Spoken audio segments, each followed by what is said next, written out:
दोस्तों, इस कहानी का नाम है भगवान की मर्जी। एक पुरानी सी इमारत में वैद्य जी का मकान था। पिछले हिस्से में रहते थे और अगले हिस्से में दवा खाना खोल रखा था। उनकी पत्नी की आदत थी कि दवा खाना खोलने से पहले उस दिन के लिए आवश्यक सामान एक चिट्ठी में लिख कर दे देती थी। वैद्य जी गद्दी पर बैठकर पहले भगवान का नाम लेते, फिर वह चिट्ठी खोलते। पत्नी ने जो बातें लिखी होती उनके भाव देखते, फिर उनका हिसाब करते, फिर परमात्मा से प्रार्थना करते कि हे भगवान, मैं केवल तेरे ही आदेश के अनुसार तेरी भक्ति छोड़कर यहाँ दुनियादारी के चक्कर में आ बैठा हूँ। वैद्य जी कभी अपने मुंह से किसी रोगी से फीस नहीं मांगते थे। कोई देता था, कोई नहीं देता था, किंतु एक बात निश्चित थी कि ज्यों ही उस दिन के लिए आवश्यक सामान खरीदने योग्य पैसे पूरे हो जाते थे, उसके बाद वह किसी से दवा के पैसे नहीं लेते थे, चाहे रोगी कितना ही धनवान क्यों न हो। एक दिन वैद्य जी ने दवा खाना खोला। गद्दी पर बैठकर परमात्मा का स्मरण करके पैसे का हिसाब लगाने के लिए आवश्यक सामान वाली चिट्ठी खोली तो वह चिट्ठी को एकटक देखते ही रह गए। एक बार तो उनका मन भटक गया। उन्हें अपनी आंखों के सामने तारे चमकते हुए नजर आए, किंतु शीघ्र ही उन्होंने अपनी तंत्रिकाओं पर नियंत्रण पा लिया। आटे, दाल, चावल आदि के बाद पत्नी ने लिखा था, बेटी का विवाह 20 तारीख को है, उसके दहेज का सामान। कुछ देर सोचते रहे, फिर बाकी चीजों की कीमत लिखने के बाद दहेज के सामने लिखा, यह काम परमात्मा का है, परमात्मा जाने। एक दो रोगी आए थे, उन्हें वैद्य जी दवाई दे रहे थे। इसी दौरान एक बड़ी सी कार उनके दवाई खाने के सामने आकर रुकी। वैद्य जी ने कोई खास तवज्जो नहीं दी, क्योंकि कई कार वाले उनके पास आते रहते थे। दोनों मरीज दवा लेकर चले गए। वह सूटेड बूटेड साहब कार से बाहर निकले और नमस्ते करके बेंच पर बैठ गए। वैद्य जी ने कहा कि अगर आपको अपने लिए दवा लेनी है तो इधर स्टूल पर आएं, ताकि आपकी नाड़ी देख लूं, और अगर किसी रोगी की दवाई लेकर जाना है तो बीमारी की स्थिति का वर्णन करें। वह साहब कहने लगे, वैद्य जी, आपने मुझे पहचाना नहीं? मेरा नाम कृष्णलाल है, लेकिन आप मुझे पहचान भी कैसे सकते हैं, क्योंकि मैं 15-16 साल बाद आपके दवा खाने पर आया हूँ।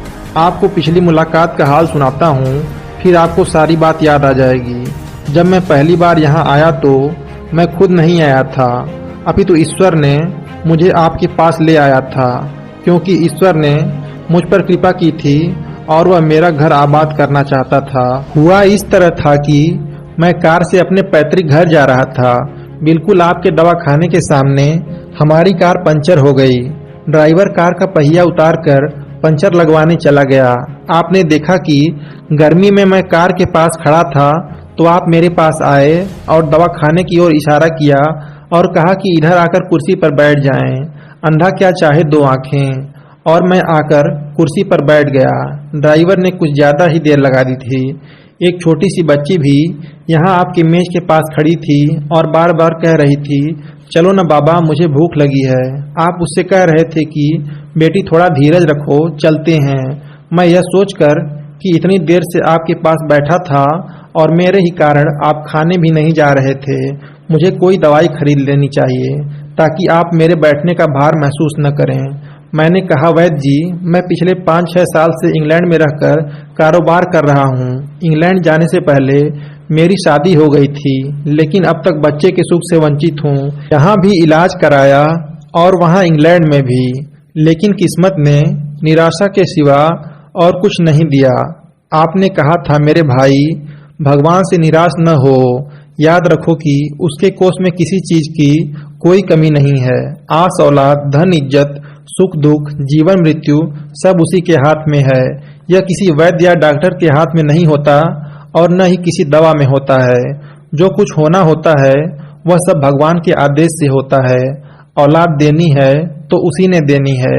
मुझे याद है आप बातें करते जा रहे थे और साथ साथ पुड़िया भी बनाते जा रहे थे। सभी दवा आपने 2 भागों में विभाजित करके 2 अलग अलग लिफाफों में डाल दी और फिर मुझसे पूछकर आपने एक लिफाफे पर मेरा और दूसरे पर मेरी पत्नी का नाम लिखकर दवा उपयोग करने का तरीका बताया था। मैंने तब बेदिली से वह दवाई ले ली थी, क्योंकि मैं सिर्फ कुछ पैसे आपको देना चाहता था। लेकिन जब दवा लेने के बाद मैंने पैसे पूछे तो आपने कहा था बस ठीक है। मैंने जोर डाला तो आपने कहा कि आज का खाता बंद हो गया है। मैंने कहा मुझे आपकी बात समझ नहीं आई। इसी दौरान वहां एक और आदमी आया। उसने हमारी चर्चा सुनकर मुझे बताया कि खाता बंद होने का मतलब यह है कि आज के घरेलू खर्च के लिए जितनी राशि वैद्य जी ने भगवान से मांगी थी वह ईश्वर ने उन्हें दे दी है। अधिक पैसे वे नहीं ले सकते। मैं कुछ हैरान हुआ और कुछ दिल में लज्जित भी कि मेरे विचार कितने निम्न थे और यह सरल चित्त वैद्य कितना महान है। मैंने घर जाकर अपनी पत्नी को औषधि दिखाई और सारी बात बताई तो उसके मुंह से निकला, वो इंसान नहीं कोई देवता है और उसकी दी हुई दवा ही हमारे मन की मुराद पूरी करने का कारण बनेगी। आज मेरे घर में 2 फूल खिले हुए हैं। हम दोनों पति पत्नी हर समय आपके लिए प्रार्थना करते रहते हैं। इतने साल तक कारोबार ने फुर्सत ही नहीं दी कि स्वयं आकर आपसे धन्यवाद के 2 शब्द कह जाता। इतने वर्षों बाद आज भारत आया हूँ और कार केवल यहीं रोकी है। वैद्य जी हमारा सारा परिवार इंग्लैंड में सेटल हो चुका है। केवल मेरी एक विधवा बहन अपनी बेटी के साथ भारत में रहती है। हमारी भांजी की शादी इसी महीने की 21 तारीख को होनी है। न जाने क्यों जब मैं अपनी भांजी के भाग के लिए कोई सामान खरीदता था तो मेरी आंखों के सामने आपकी वह छोटी सी बेटी भी आ जाती थी और हर सामान मैं दोहरा खरीद लेता था। मैं आपके विचारों को जानता था कि संभवतः आप वह सामान न लें, किंतु मुझे लगता था कि मेरी अपनी सगी भांजी के साथ जो चेहरा मुझे बार बार दिख रहा है वह भी मेरी भांजी ही है। मुझे लगता था कि ईश्वर ने इस भांजी के विवाह में भी मुझे भात भरने की जिम्मेदारी दी है। वैद्य जी की आंखें आश्चर्य से खुली की खुली रह गईं और बहुत धीमी आवाज में बोले, कृष्णलाल जी, आप जो कुछ कह रहे हैं मुझे समझ नहीं आ रहा कि ईश्वर की यह क्या माया है। आप मेरी श्रीमती के हाथ लिखी हुई यह चिट्ठी देखिए। और वैद्य जी ने चिट्ठी खोलकर कृष्णलाल जी को पकड़ा दी। वहां उपस्थित सभी यह देखकर हैरान रह गए कि दहेज का सामान के सामने लिखा हुआ था, यह काम परमात्मा का है, परमात्मा जाने। कांपती सी आवाज में वैद्य जी बोले, कृष्णलाल जी, विश्वास कीजिए कि आज तक कभी ऐसा नहीं हुआ कि पत्नी ने चिट्ठी पर आवश्यकता लिखी हो और भगवान ने उसी दिन उसकी व्यवस्था न कर दी हो। आपकी बातें सुनकर तो लगता है कि भगवान को पता होता है कि किस दिन मेरी श्रीमती क्या लिखने वाली हैं, अन्यथा आपसे इतने दिन पहले ही सामान खरीदवाना आरंभ न करवा दिया होता। परमात्मा ने, वाह भगवान, तू महान है, तू दयावान है।